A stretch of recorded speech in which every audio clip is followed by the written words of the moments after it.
J'ai été membre du GSSA, le groupe pour une Suisse sans armée, il y a une petite dizaine d'années.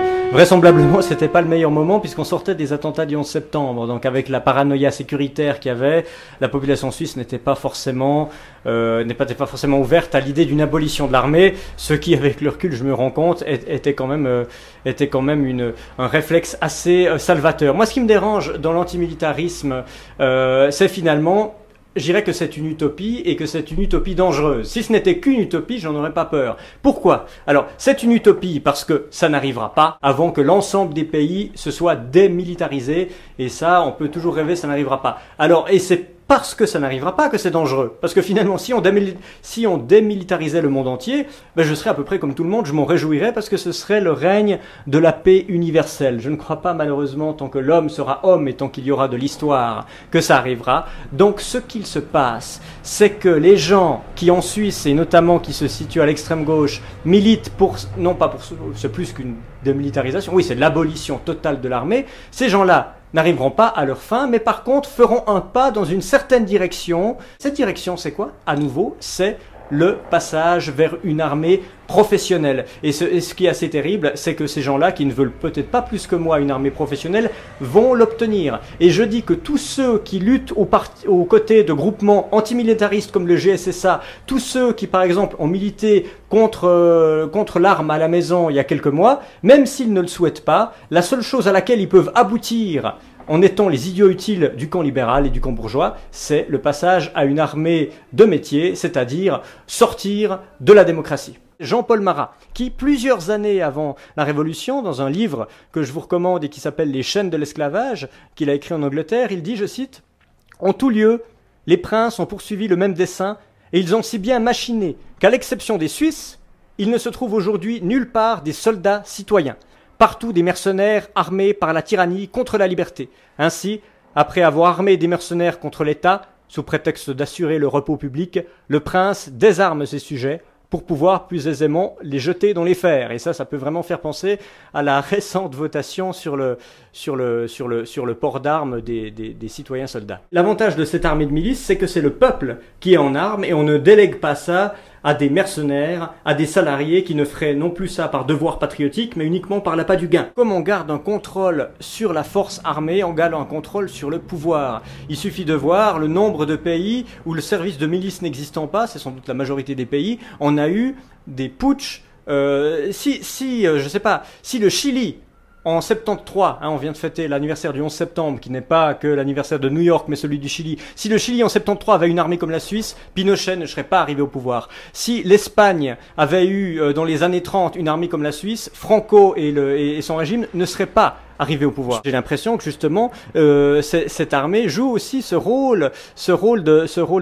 rite de passage, comme on le dit dans les peuples civilisés dont je ne suis pas sûr que nous fassions partie, que ce soit du fin fond de l'Afrique à l'Inde, en passant par tous les pays qui ont inventé un rite de passage entre l'enfance et l'âge adulte, et que en plus notre rite de passage à nous a l'intérêt d'être effectivement égalitaire jusqu'au moment où vous gradez du moins, et de mélanger les régions, les corps de métier et les zones linguistique. Et même si je l'ai pas vécu moi-même, puisque j'ai eu des circonstances personnelles qui m'ont écarté de cette voie-là, je dois quand même reconnaître que cette égalité-là, on ne la trouve pas par la suite dans sa vie d'adulte, selon les voies professionnelles qu'on prend.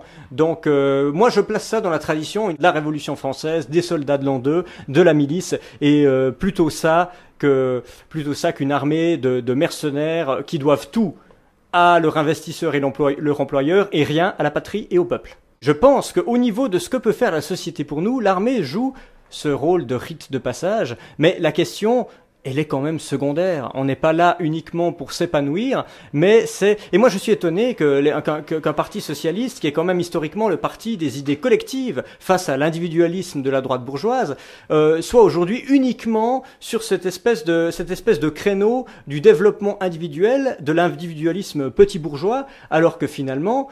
je reprendrai cette phrase de Danton, qui n'était pas vraiment un homme de droite, qui disait que quand la patrie est en danger, tout appartient à la patrie. Je pense que, par exemple, pour prendre l'exemple de la France, qui avait un modèle assez proche du nôtre, jusqu'à ce qu'il l'abolisse, on pourrait penser d'ailleurs que ça a été aboli juste pour permettre aux guerres modernes d'avoir lieu. Parce que si la France avait encore un système de milice, est-ce que les Français seraient partis en Afghanistan? Est-ce qu'ils seraient intervenus en Libye pour des intérêts qui ne sont pas les nôtres, qui ne sont pas les leurs, qui ne sont pas ceux de l'Europe, dans une coalition qui n'est pas la leur?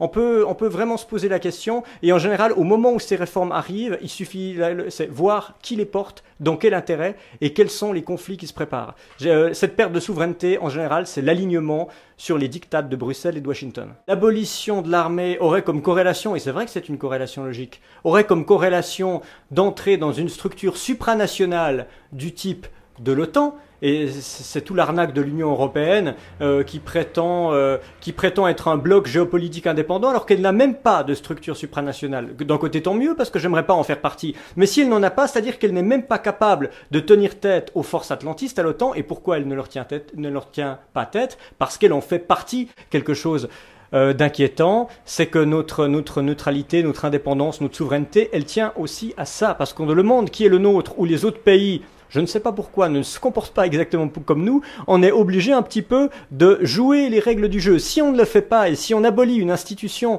aussi importante que l'armée nationale, alors effectivement, il faudra s'appuyer sur une structure supranationale, c'est-à-dire déléguer de notre souveraineté, déléguer de notre pouvoir décisionnel et déléguer notre démocratie. Et j'aimerais dire que quand même, on a l'exemple militaire, mais qu'il y en a d'autres. On sait que dans un État, il y a plusieurs pouvoirs qui sont importants. Il y a le pouvoir politique qui prend la forme parlementaire, il y a le pouvoir judiciaire, le pouvoir militaire, le pouvoir économique.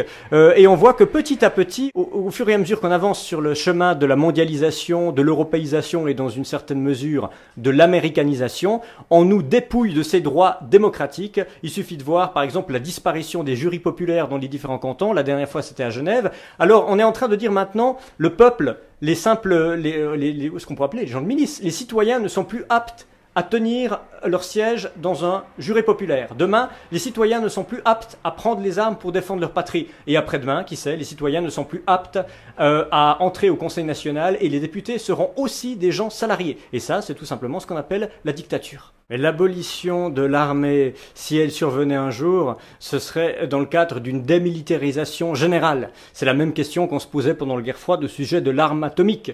Zhou Enlai, le ministre chinois, qui lui aussi n'était pas vraiment un type de droite, disait le fait que chacun ait l'arme atomique, c'est la garantie de la paix universelle. Alors j'irai pas aussi loin que lui, parce qu'avec le recul, ça fait un petit peu peur, mais il y a l'idée que jamais personne, et surtout pas la Suisse, n'abandonnera son armée, à moins que toutes les autres nations du monde le fassent, ce qui ne risque pas d'arriver. Je lisais il y a quelques jours sur le site du GSSA, on ne peut pas déclarer de guerre en Europe parce que l'ONU l'a interdit. Mais on sait que la guerre, tout comme les révolutions, échappe à toute légalité.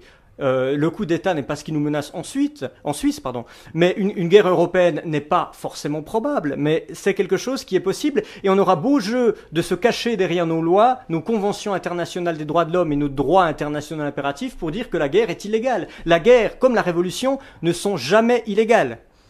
Le rôle de l'armée suisse, comme de toute armée nationale, c'est la sécurité extérieure, que ce soit aux frontières, que ce soit à la rigueur, la protection des ambassades, même si je retirerais bien quelques ambassades de la liste, mais surtout pas pour assurer la sécurité intérieure. Et j'ai été suffisamment de l'autre côté des barricades pour savoir que la police a une fonction qu'on accepte, plus ou moins, ce sont les règles du jeu, mais quand c'est l'armée qui se met à faire de l'ordre au sein d'émeutes sociales, là, ça pose un problème.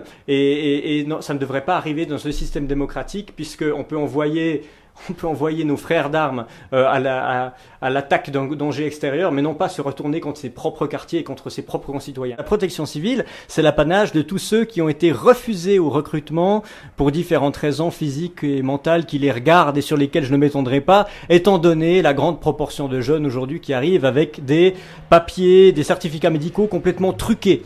Mais outre ce fait-là, oui, alors moi je suis pour la liberté de choix, j'y ai milité activement et je suis bien placé pour le dire, puisque d'une part je suis civiliste, actuellement j'accomplis la dernière période de service civil dans le canton de Neuchâtel, et j'ai milité activement avec des camarades pour le service civil, notamment au moment des recrutements il y a quelques années à Couvet. À l'époque, c'est là que ça se passait pour le canton de Neuchâtel. On s'est même fait sortir à coups de rangers dans le cul pour avoir simplement informer les citoyens de ce qu'ils devraient savoir de la part du département fédéral de l'économie, c'est-à-dire le service civil. Donc je suis pour le libre choix et je pense d'ailleurs je reconnais que des progrès ont été faits depuis ce temps où on se faisait sortir à coups de pompe, c'est-à-dire au niveau de l'information. Il devrait y avoir peut-être une information un peu plus égale dans le choix qui est laissé, mais moi-même j'ai pris le choix du service civil pour des raisons qui me sont propres, ce qui ne m'empêche pas de respecter les militaires et l'armée. Alors ce qui peut être discuté effectivement, c'est quelle